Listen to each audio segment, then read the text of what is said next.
हसना आमन्तु बिल्लाहि सदक़ल्लाहु मौलानल अज़ीम व सदक़ रसूलुहुन नबियुल उम्मियुल मुतीउल मुबीनुल मुईनुल करीम व नहनु अला ज़ालिका लमिनश शाहिदीन वश्शाकिरीन वल्हम्दुलिल्लाहि रब्बिल आलमीन। या खुदा बहरे जनाबे मुस्तफ़ा इमदाद कुन, या रसूल अल्लाह बहरे खुदा इमदाद कुन, या शहीद करबला, या दाफ़िए करबो बला, कुल रुखा शहज़ादे कुल कबा इमदाद कुन, गौसे आज़म बमने बेसर उसामा मददे, क़िबले दी मददे, काबे ईमा मददे, बगड़दा बे बला उफ्ताद कश्ती, मदद कुन मदद कुन मदद कुन, या मुईनुद्दीन चिश्ती क़ादिरी यमुनारे, या गौसे आज़म मीज़नम, दमज़ शेख अहमद रज़ा ख़ान क़ुत्ब आलम मीज़नम, बलगल उला बिकमालिही कशफ़त दुजा बिजमालिही, हसनत जमीउ खिसालिही, सल्लु अलैहि व आलिही। करूँ तेरे नाम पे जाँ फिदा, न बस एक जाँ तो जहाँ फिदा, दो जहाँ से भी नहीं जी भरा, करूँ क्या करोड़ों जहाँ नहीं। जिसको अपने नबी से जितनी मोहब्बत का एहसास हो, कोशिश करें सारे लोग उतनी ही आवाज़ के साथ रसूल और आले रसूल की बारगाह में दुरूद व सलाम की डालियाँ निछावर कर लें। पढ़ें बावाज़े बुलंद, अल्लाहुम्मा सल्ली अला सय्यिदिना व शफ़ीइना व नबीना व मौलाना मुहम्मदिन मादिनिल जूदि वल करम व आलिहि व अस्हाबिहि व बारिक व सल्लिम। सलातुन व सलामुन अलैका या रसूल अल्लाह सल्लल्लाहु तआला अलैहि वसल्लम। मुअज़्ज़ज़ हाज़रीन किराम, शुरू से लेकर अब तक बहुत ही उम्दा तरीक़े से ये जलसा अपनी कामयाबियों कामरानियों के साथ अपनी मंजिल की तरफ रवा दवा है और शुरू से अब तक आपने बड़ी मोहब्बतों के साथ इस महफिल को समाअत फरमाया। नकीब अहले सुन्नत भाई नाज़िर रज़ा साहिब क़िबला इतनी उम्दा नकाबत करते हैं, अशार भी बड़े नफीस और मुमताज़ इनकी नकाबत में सुनने को मिलते हैं और ये महफिल को बेदार भी रखते हैं। बड़ी मेहनत नकाबत में करते हैं। अल्लाह इनकी उम्र में बेपनाह बरकतें अता फरमाए। और सबसे बेहतर बात मुझे ये लगती है कि कहीं से कहीं तक अकीदे में कोई लचक नजर नहीं आती है। वो कहा था ना किसी ने, हमने लहजा ना कभी तेवर बदले, लोग मतलब के लिए पीर बदल लेते हैं। तो कभी कभी हमने नकीबों को देखा है कि जैसा देश वैसा भेष, लेकिन हमारे नाज़िर रज़ा भाई बड़े पक्के टनाटन रज़वी हैं। आंगन किसी का भी हो, बात बरेली वाले की करते हैं।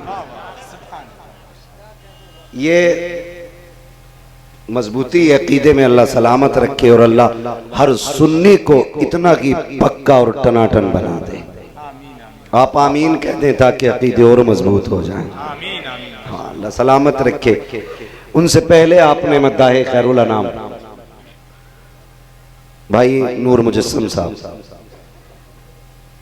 बहुत खूबसूरत अंदाज भी है, आवाज भी है और उससे कहीं ज्यादा खूबसूरत इनके कलाम हुआ करते। माशाअल्लाह माशाअल्लाह, बड़े सलीके और अदब के साथ हुजूर की नात पढ़ते हैं। ऐसे लोगों को सुनने में दिल लगता है। मेरा अपना मानना तो यह है कि अगर ऐसे लोग रात भर पढ़ते रहे ना, फिर रात भर उठने को जी नहीं करता है। तो मैं मुबारकबाद पेश करूं अराकीन कमेटी को कि एक एक शख्स को चुन चुन के बुलाया है। और फिर वैसे ही सुन के भी दिखाया गया। बात यहीं खत्म नहीं होती है, एक और बहुत खूबसूरत आवाज जी माशाअल्लाह, सच भाई अकील सिद्दीकी साहब, जी हाँ माशाअल्लाह। एक इनका कलाम था, बची हैं चंद सांसें या नबी तशरीफ ले आए। क्या बात। तो बहुत लोगों ने पूछा था कि ये पढ़ा किसने। अच्छा आज देख लो ये सामने बैठे हुए हैं। जी हाँ, अभी पढ़ा नहीं है ना, यहाँ नहीं पढ़ा है ना, पढ़वा लिया है, नहीं पढ़वाएंगे, पढ़वाओगे और मजबूत लोग हैं माशाल्लाह। क्या बात। तो अकील सिद्दीकी साहब बहुत पहले से हम अपनी तालीम के दौर से इनको जानते हैं और बहुत खूबसूरत आवाज़ भी है, अंदाज भी है। आपने तज़मीन सुनी होगी आला हज़रत के कलाम पे जो ये पढ़ते हैं, बड़ी खूबसूरत पढ़ते हैं। ऐसा नहीं है कि इन्हें सिर्फ पढ़ने का शौक है, अच्छे लोगों को हमें सुनने का भी शौक है। क्या बात, ये सच है। कई बार लोग कहते हैं कि साहब तुम खास लोगों को दाद देते हो। मैंने कहा नहीं, हम अच्छे शेरों पे दाद देते हैं। हक है ये। आप भी अच्छे शेर पढ़ें, फिर हमसे जी भर के दाद लें। ये जिक्र हो भी रहा था रास्ते में, हजरत बरेली शरीफ से आ रहे हैं आपके बात। तो ये एक मसला रहता है। तो बहुत खूबसूरत लोगों को रखा गया है और मैं कहता हूं इन सबसे ज्यादा खूबसूरत वो लोग हैं जो इनकी पुष्टपनाही के लिए अब तक शुरू से मिंबर पे बैठे हुए हैं। ये हमारे तमाम तर अइम्मा, उलमा, हुफ्फाज, कुर्रा, भाई कोई घी पड़ी नहीं। मेरे आने में लालच है, इनके आने में लालच है, उनके आने में लालच है, लेकिन ये बगैर लालच के बैठे हुए हैं। क्या बात है हजरत, ये सबसे ज्यादा खूबसूरत है। अल्लाह इनके आने के सदक़े में हमारा आना कबूल फरमा ले। आमीन आमीन। और मैं मुबारकबाद पेश करता हूँ अराकीन कमेटी के उन तमाम नौजवानों को जो वतन में रह के बेवतन रह करके भी अपने वतन तो छोड़ चुके लेकिन हुजूर का जिक्र करना नहीं छोड़ा है। मुझे बताया कई बच्चों ने कि कोई दिल्ली में रहता है, कमेटी वाले अफराद कोई कहीं रहता है, बड़ी मेहनत करते हैं और मुझे पता है कि पैसा कितना कीमती होता है। ये शायद उन लोगों को नहीं मालूम है जो नाजायज जगहों पर शोहरत के लिए पैसे बर्बाद करते हैं।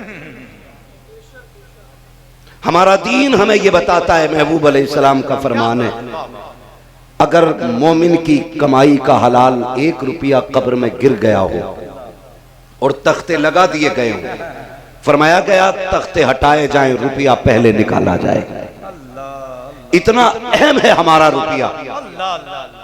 तो जो नाजायज जगह पैसा लगाते उनका पैसा भी गया और अमल भी गया जी।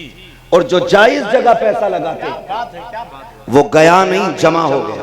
बेशक बेशक। ये इंशाअल्लाह मैदान क़यामत में तुम्हें 10 गुना बढ़ा के दिया जाएगा। बेशक बेशक। और मैं एक बात कहता हूं, अक्सर बाहर रहने वाले नौजवान नाजिर भाई, ये इनके दिलों में जो शौक और जोश पैदा होता है ना, मुझे मालूम है ये वही लड़के होते हैं जो काम के वक्त साउंड पर गाने नहीं हुजूर की नाते सुना करते हैं। कहीं ना कहीं ये तन्हाइयों की नातें इन महफिलों को जन्म देती हैं, इस हुजूम को जमा कर देती हैं। चंद नौजवानों का मिजाज पूरी कौम के लिए एक पैगाम का सबब बन जाता है। लेकिन साथ साथ ये भी कहूंगा, कुछ ऐसे ही आकिबत बदअंदेश लोग हमारे ही मुआशरे में होते हैं जो करने धरने वालों की टांग भी खींचते हैं। कोई सुबह को ये भी कहेगा, अरे यार दिल्ली चले जाते तो काम ही कर लेते, रात भर क्या करते रहे। ये भी बातें होती हैं, तरह तरह की टिप्पणी, कमेंट, बातें, इल्जाम, क्या क्या नहीं कहा जाता। एक बात याद रखो और इस बात को सहन में डाल लेना, जरूरी नहीं है जलसा तभी हो जब हम लोग आए। जलसे के लिए किसी नामवर खतीब का आना जरूरी नहीं। हर वो शख्स मिंबर पे बैठ सकता है जो हुजूर की बातें बयान करे। इन जलसों का फायदा, लोग कहते फायदा क्या, सबसे पहला फायदा यह है कि जो हुजूर की महफिल में आता है वो बख्श दिया जाता है। ये पहला फायदा। दूसरा फायदा यह है जहां हुजूर की महफिलें सजती रहती हैं वहां लोगों में दीनदारी जिंदा रहती है। बेशक बेशक हक है ये दूसरा फायदा। बहुत अच्छा, बहुत अच्छा। ये दूसरा फायदा, इसलिए ये महफिलें सजती हैं। और मैं कमेटी वाले जितने भी हाथ नहीं उठवाऊंगा, बस इतना कहूंगा कोई टांग खींचे परेशान मत होना। मौलाए कायनात मौला अली का एक कौल याद रखना, आपने फरमाया गुलामों से, जानते हो हिरन क्यों पकड़ा जाता है? का आप ही बताएं। हुजूर ने फरमाया अना मदीनतुल इल्म वालियुन बाबूहा, मैं इल्म का शहर हूं, अली उसका दरवाजा है। आप बताएं ना, ये आपको पता होगा। फरमाने लगे हिरन शेर से तेज दौड़ता है, लेकिन पकड़ा इसलिए जाता है क्योंकि वो पीछे मुड़ के देखता है। अगर पीछे मुड़ के ना देखे तो वो शेर के हाथ नहीं आ सकता है। जो अच्छे काम करने चले हैं, अगर लोग बुराइयां करें तो आप पीछे मुड़ के न देखें, आप अपनी मंजिल पे नजर रखें। आपके पीछे इतने लोग नहीं पड़े होंगे जितने हमारे पीछे पड़े रहते हैं, लेकिन हम किसी को मुड़ के देखते ही नहीं।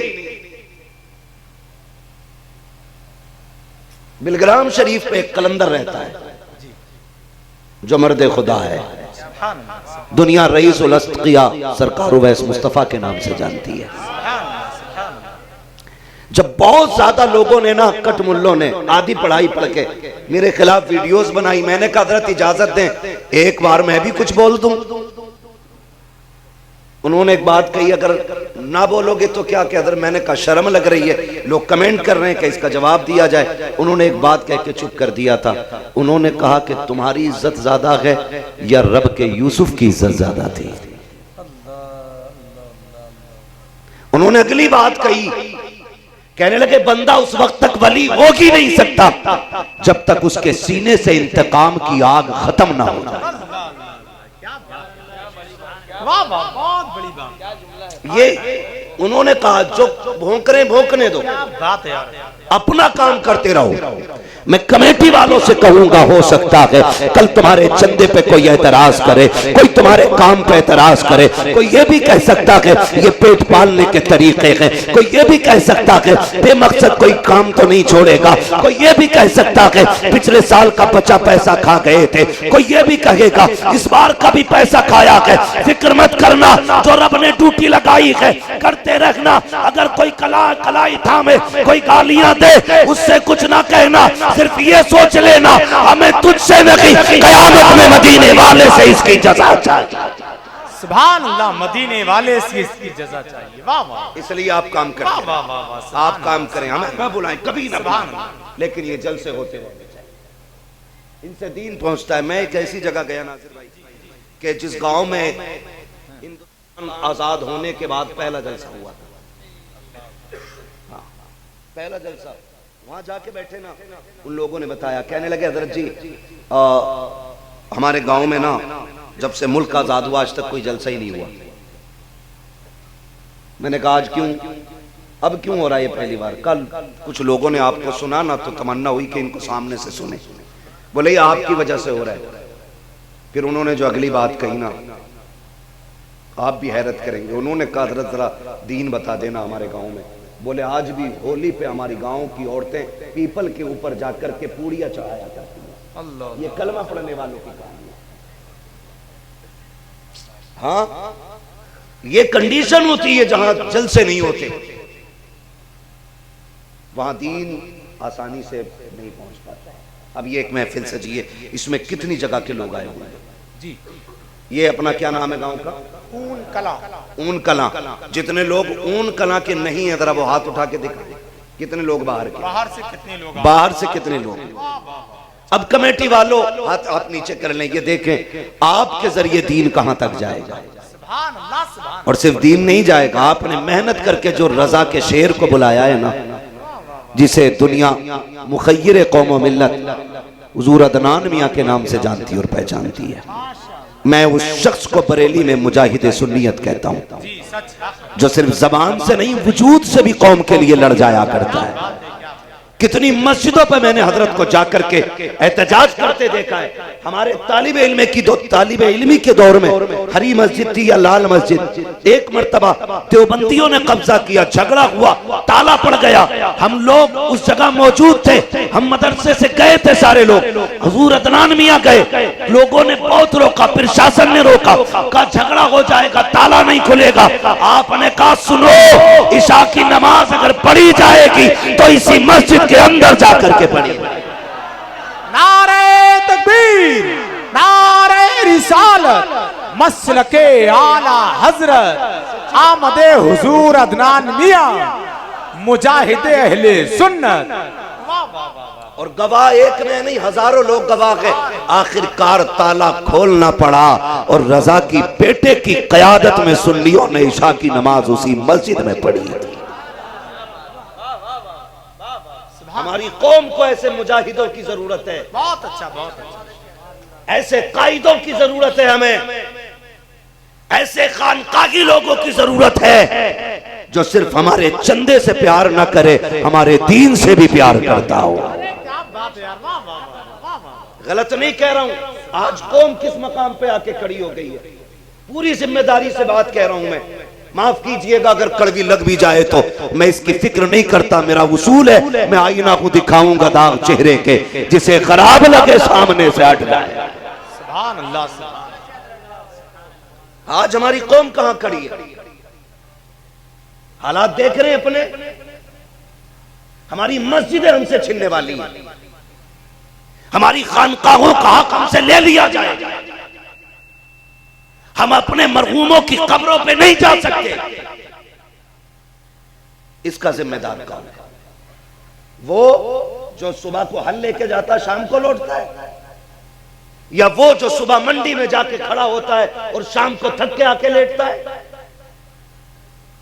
या वो जो सुबह से शाम तक मार्केट में बैठ करके तिजारत में अपना वक्त लगा रहा है, या फिर वो जो कौम की जिम्मेदारी लेकर के एसी के रूमों में सो रहे हैं।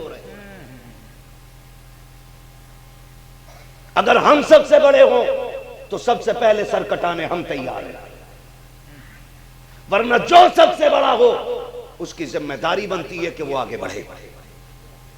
आज जरूरत है अपने दीन और अपने ईमान को बचाने की। लेकिन मेरी कौम आपसे भी थोड़ी सी शिकायत है, कमी हमारे अंदर भी है। हमने अपने अपने का अलग अलग झंडा लेके रखा है। एक उम्मत में 70 झंडे, कम से कम हिंदुस्तान का मुसलमान तो आला हज़रत के नाम पे एक हो जाता। जी, बहुत अच्छी बात, वाह। गोला के बाद में भर लेना,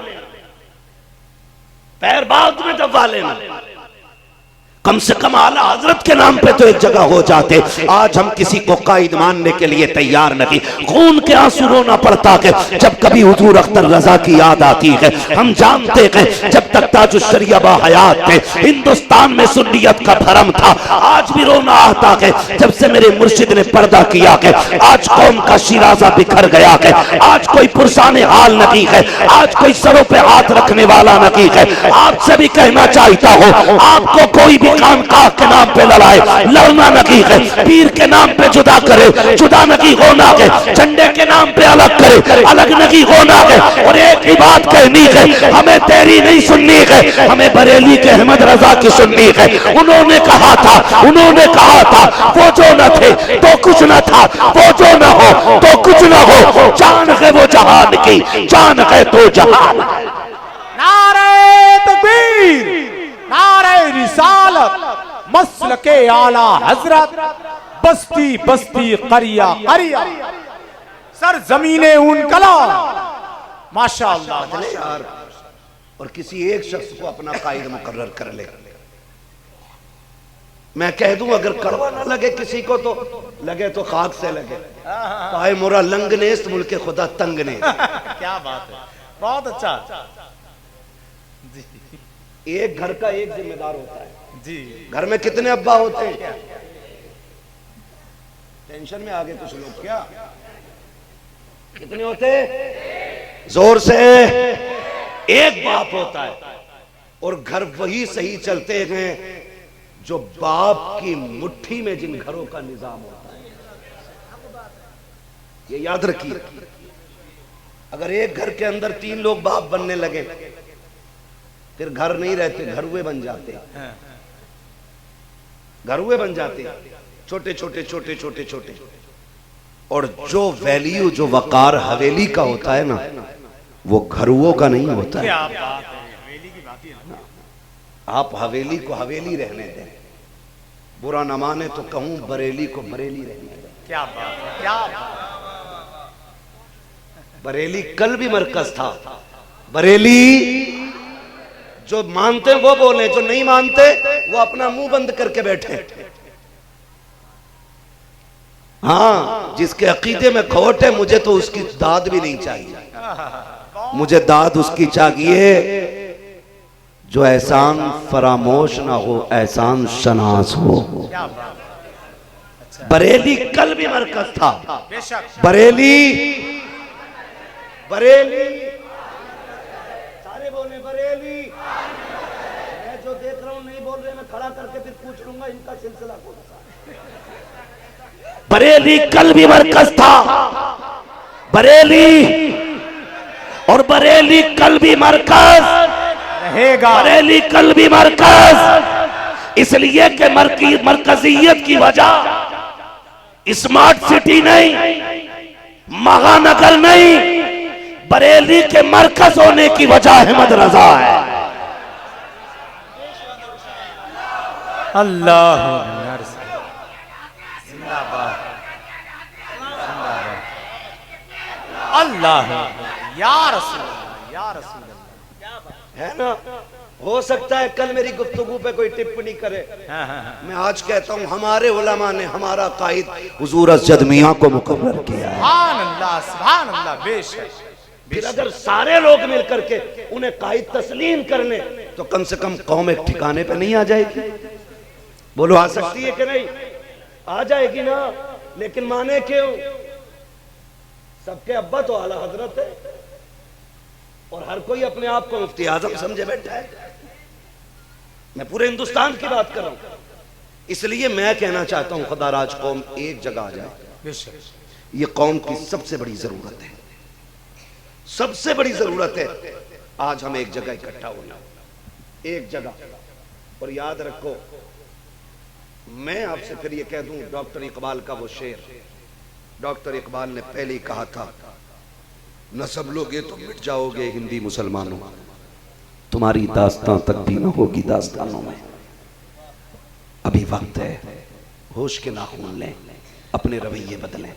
बड़ी तकलीफ हुई, एक जगह से गुजर रहे थे, पूरा गांव सजा था, पूरा गांव। क्या हुआ कि यहाँ 3 दिन ईद चलती रहती है। 3 दिन ईद चलती रहती। अल्लाह ने एक दिन रखा ईद का, इसने 3 कर लिया। ईद के दिन, ईद उल फित्र में रोजा रखना बोले हराम है। एक ही दिन ना, उससे अगले दिन जायज है, उससे अगले दिन तो जायज है। ये कह रहा 3 दिन ईद चलती है हमारे गांव की। मेरा कौन सी कह रहा, 1 दिन ताजी 2 दिन बासी। हाँ, 2 दिन बासी। 1 घंटा कल जाम में फंसा रहा उस शहर में। अच्छा, क्या हुआ ना, अभी ईद चल रही है, और वो बेगैरती हमारी कौम की, जो बेटियां कभी ना निकली होंगी, वो ईद के बहाने से बाजार में आती, और हम इन्हें उनका हक समझते हैं। हम इसको बेटियों का हक समझते हैं। ईद के नाम पे बदमाशियां हमारे माशरे में, और फिर कहते हैं दुआ करो सलाहुद्दीन आ जाए। खाली दुआओं से सलाहुद्दीन आता तो सबसे पहले हमारे घर में आता। ये तो सोचो आप, दुआ नहीं, दुआ बाद का काम है। पहले आप जमीनी तैयारियां करें। जमीनी तैयारियां क्या है? बेटियों को कनीज़े फातिमा ज़हरा बनाओ, फिर आंगन तुम्हारा होगा, आने वाला खालिद इब्ने वलीद होगा। ये जरूरी है। और याद रखिएगा, औलाद के नेक होने में सबसे अहम रोल मां का होता है, बाप का भी उतना नहीं होता है। जी जितना अहम रोल। क्या वजह है? आज तक पुराने बड़े बूढ़े आप देख ले, पुराने बड़े बूढ़े क्या करते, रिश्ता करते तो कहते लड़की की अम्मा कैसी है, कहते लड़की की अम्मा ठीक है, फिर इसकी दादी नानी, ओ भाई निकाह किससे करना, जा किधर रहा देखने। तो बड़े बूढ़े कहते हैं नहीं, मां का असर औलाद में नस्लों तक आता है, नस्लों तक आता है। हमने देखा है 3 सिलसिले के 3 लोग शजरे के सही और चौथा गलत होना, बड़े बूढ़े कहते नहीं करनी है। कहा क्यों? का इसकी अम्मा का कैरेक्टर अच्छा नहीं था। ये बड़े बूढ़ों की बात है। और लोग कहते नहीं नहीं, इन्हें क्या पता, जदीद दौर है। नहीं प्यारे, तुम नहीं जानते हो। मैं एक बात अक्सर कहा करता हूँ, जमीन अच्छी होती है तो फसल अच्छी होती है, माँ अच्छी होती है तो नस्ल अच्छी होती है। हर बंदा तकरीर में कहता है औरतों के पर्दे पे गुफ्तगू करना। अगर बीवी यहाँ बैठी होगी, कान पकड़ के कहेगा सुन, तुझे पता है मुरादाबाद का मौलाना आया था, पर्दे पे क्या बोल के गया है। मेरे अजीज, सिर्फ बीवी को क्यों समझाते हो, बेटियों को तरबियत कब दोगे? मैं तो दावे के साथ कहता हूँ, अगर सिर्फ बीवियों को तबलीग करोगे तो किसी घर की बहू नहीं सुधरेगी। मैं ये कहता हूँ बेटियों को सवार दो, किसी घर की बहू गलत नहीं हो सकती। बेशक बेशक, बहुत अच्छा बहुत अच्छा। बेटियों को सवारो, बहुएं खुद ब खुद संवर जाएंगी।